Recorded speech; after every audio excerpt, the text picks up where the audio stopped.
Welcome back.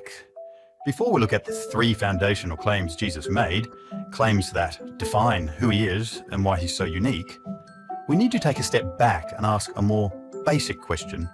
Was Jesus a real historical person, or just a figure from first century folklore, as some suggest? To answer that, we won't start with the Bible. Instead, we'll listen to what ancient historians who lived close to Jesus' time had to say about him. Then we'll compare their statements with the biographies of Jesus, written by Matthew, Mark, and Luke, who were close to Jesus or interviewed those who were close to him.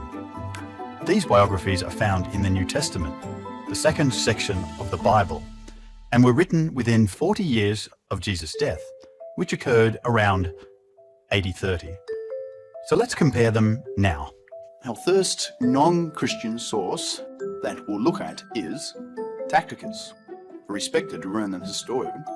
Tacitus was no friend of Christians, which actually makes his testimony more notable.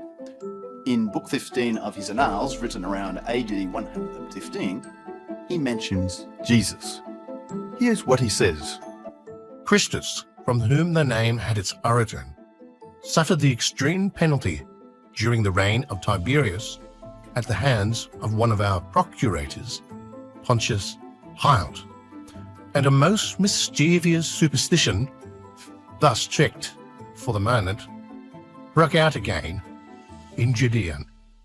From this short passage, Tacitus confirms several key facts. 1. Christus refers to Jesus.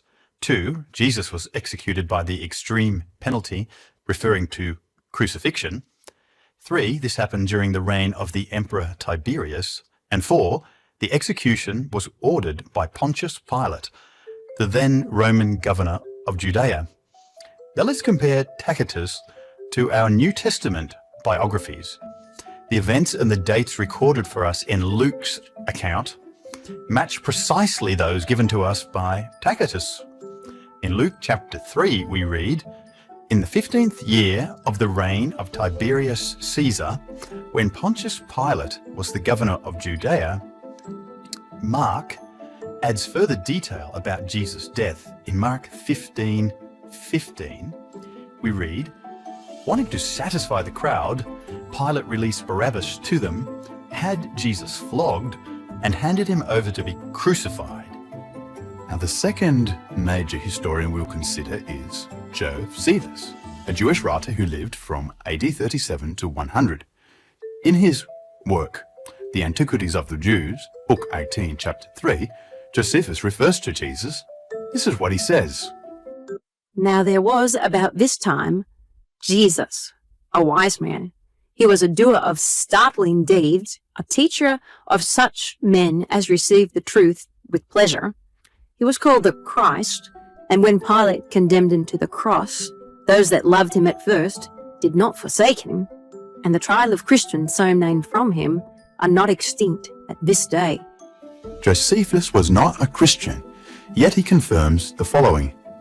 Jesus existed. He was known as a teacher and miracle worker. He gained a wide following, and he was crucified by Pontius Pilate. Now, there are a number of other references that we could cite, but I think you get the drift.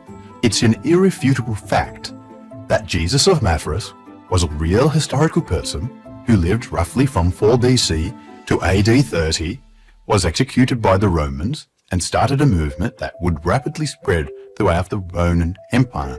This isn't speculation or blind faith, it's established history.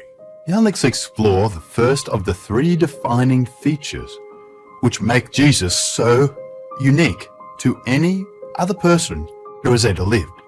And the first of these 3 is that he claimed to be the Son of God. We'll consider this claim very closely in the next lesson.